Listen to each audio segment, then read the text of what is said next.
আজকে মেয়েকে নিয়ে একটু বোনের বাসায় বেড়াতে যাব, সেজন্য আমি রেডি হওয়ার পরে ইয়ানাকে একটু রেডি করছি। আজকে সকাল সকাল রান্না করে ফেলেছি কারেন্টের চুলায়। আজকে চিন্তা করলাম মা মেয়ে ম্যাচিং ড্রেস পরে ইয়ানার খালা বাসায় বেড়াতে যাব। আগে নিজের সাজাগোজার জন্য অনেকটা টাইম স্পেন্ড হতো, এখন নিজেরটা বাদ দিয়ে মেয়ের সাজাগোজার জন্য আগে টাইম রাখতে হয়, তারপরে সময় পেলে আমি সাজি, না হলে সাজি না। আর এদিকে ইয়ানা পাখি সুন্দর করে সাজার জন্য চুপচাপ বসে আছে, ওকে আমি চুল বেঁধে দিচ্ছিলাম।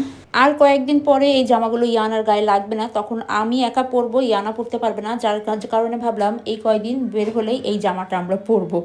তো যাই হোক, ইয়ানার দুইটা ঝুঁটি আমি বেঁধে দিচ্ছিলাম। ওর চুলগুলো একটু কোকড়াটে টাইপের, ঝুঁটি বাঁধলে সুন্দর ফুল হয়ে থাকে মাথার উপরে। তো ঝুঁটি দিয়ে আমি দুইটা ক্লিপ মেরে দিচ্ছিলাম। একটা চুলের থেকে ওর দুইটা চুল বাঁধলে আমার কাছে মানে দেখতে ভালো লাগে বেশি। আর এই তো ওকে আমি একটু মিথ্যা লিপস্টিক দিয়ে দিচ্ছিলাম, ও চুপ করে লিপস্টিক নিচ্ছিল, তারপরে সবাইকে টাটা দিচ্ছিল।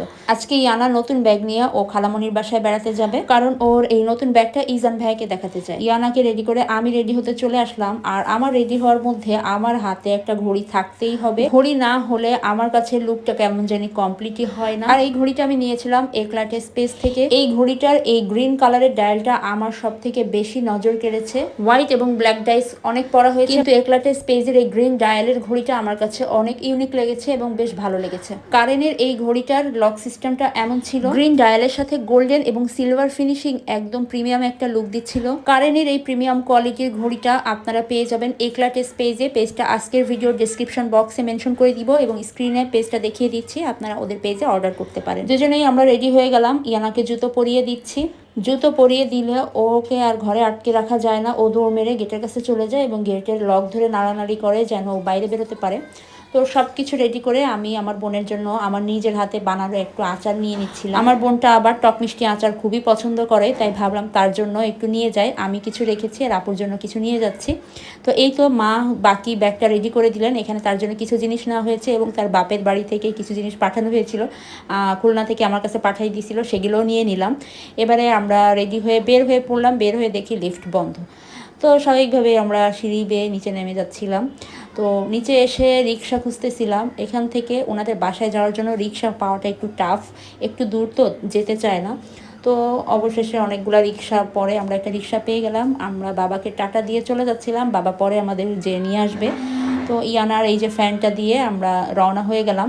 বাসায় এসে আমরা খালামণিকে পাইনি, খালামণি বাইরে গিয়েছিল, মানে ইয়ানার খালামণি বাইরে গিয়েছিল আর ইজান ভাইয়া ঘুমাচ্ছিল। তাই ইজান ভাইয়ার পুতুল পেয়ে ইয়ানা খুব খুশি, পুতুল দিয়ে খেলা করছিল।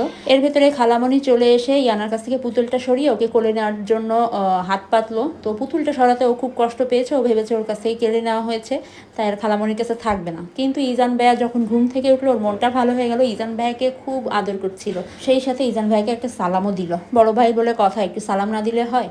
তারপরে দুই ভাই বোন মিলে বাইরে বৃষ্টি দেখছিল। ইয়ানা গ্রিল ধরে ওঠার চেষ্টা করছিল, কিন্তু কোনোভাবেই পারছিল না, কারণ বেড থেকে গ্রিলেরটা অনেক দূরত্ব ছিল। তারপরে ইজান ভাইয়া তার পছন্দের দুই টিমের জার্সি নিয়ে আসলো, একটা বুনুকে পরাই দিল আর একটা নিজে পরলো। বুনুকে দিল ব্রাজিলের জার্সি আর নিজে পরলো আর্জেন্টিনার জার্সি পরে। দুই ভাই বোন এবার খেলা করছিল, খেলতে খেলতে ইয়ানার কি হলো, আবার কান্না করে দিল। তারপর ওদের টিভি অন করে দিয়ে বললাম যে টিভি দেখো আর দুই ভাই বোন মিলে খেলো। তো এই যে দুই ভাই বোন মিলে খেলছিল।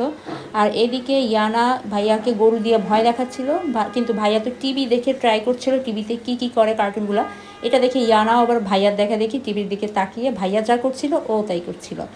এবারে তাদের জন্য হালকা পাতলা নাস্তা নিয়ে আসা হলো। আর খালামুনি আজকে গরুর মাংস দিয়ে নুডলসটা রান্না করেছে, এত মজা হয়েছিল। ইয়ানা 2 বাটি খেয়ে ফেলেছে মজার জন্য। তারপরে আমরা দুই বোন মিলে অনেক গল্প করলাম। আমার বোনটা রান্না বান্না করলো আমাদের জন্য, রাত্রে না খেয়ে আসতে দিবে না। এই তো রাত 9টার দিকে ইয়ানার আব্বু ইয়ানার জন্য জার্সি নিয়ে আসলো, জার্মানির জার্সি, এটাই তাকে পরিয়ে দেওয়া হলো। তারপরে আমরা রাত্রে প্রায় 10টা সাড়ে 10টার সময় খেতে বসে গেলাম। আপু আজকে আমার পছন্দের গরুর বিরিয়ানি রান্না করেছিল, আর এই গরুর বিরিয়ানিটা খেতে খুব মজা হয়েছিল। ইয়ানাকে গরুর বিরিয়ানি খাওয়ার ট্রাই করা হলেও ও এটা খায়নি, তো আমি একটু সালাদ নিয়ে নিলাম। আর ইয়ানা যেহেতু গরুর দিয়ে নুডলস রান্নাটা খেয়েছে, এজন্য আর বিরিয়ানি খেতে চায়নি। এখানে মজা করে একটা কোরমাও রান্না করেছিল। আর এদিকে ইজান ভাইয়ের মামপটটাও তার পছন্দ হয়ে গেল, ও অনেকক্ষণ ধরে এই মামপট দিয়ে পানি খাচ্ছিল। আর ইজান ভাইয়া ভাবছে এটা ইয়ানা বুনু নিয়ে যাবে, এজন্য দুই ভাই বোন মিলে ওটা নিয়ে টানাটানি করছিল। আর এদিকে আমি হচ্ছে একটু স্প্রাইট নিয়ে নিচ্ছিলাম, আমার বোন আমাকে স্প্রাইট দিয়ে দিচ্ছিল।